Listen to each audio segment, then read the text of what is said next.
For today's video ay papunta nga kami sa dentist ni Rain. Ngayon siya nakaschedule kaya heto't na masahe na kami. Aba, ang lola mo nakadikwatro pa nga pero parang inaantok siya. Sabi ko nga ay nandito na tayo kaya wag ka nang pumikit dyan. Heto na nga at paakyat na, baka maliit pa kami sa ibinigay na oras. Pedyo dentist nga pala si Dr. Eunice kaya yung mga junakis nyo ay pwede nyo dalhin dito. Tignan mo, dali o. Diba Princess Esto, kilala mo yan sila? Dali ka dito, dali ka dito. Tignan mo si Princess Jasmine, nakasmile, may black ba sa teeth niya?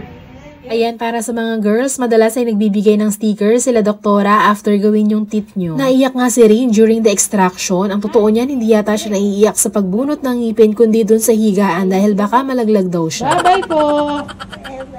Bye-bye na. Sige na, open mo. Bye baby! Bye-bye po! Thank you! Bye mami! Tara na daw sa SM!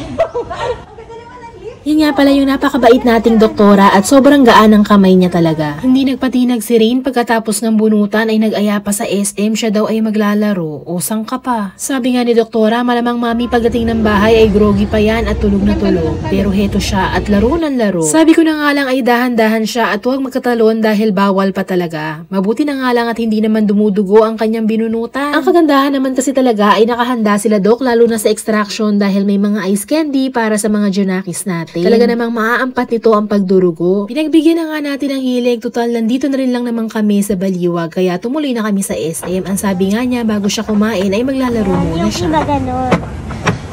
Yung siya. Ang kagandahan naman ay weekday ngayon kaya halos solo namin ang laruan. Pagkatapos nga niyan ay heto, nandito na siya sa Bida ang Saya. Walang katapusang Jollibee. Ang favorite nga niyang kainin ay burger steak pero sa totoo lang ang kinakain niya lang doon ay mushroom at gravy. Umorder naman ako ng one piece para sa akin pero nung nakita niya yung chicken sabi niya hati raw kami doon sa chicken. Aba naman ka ako, masyado pala ang gutom sa ginawang extraction. Naubos niya yung kanin niya. O siya, hanggang dito na lang. Uwi na kami. Bye-bye!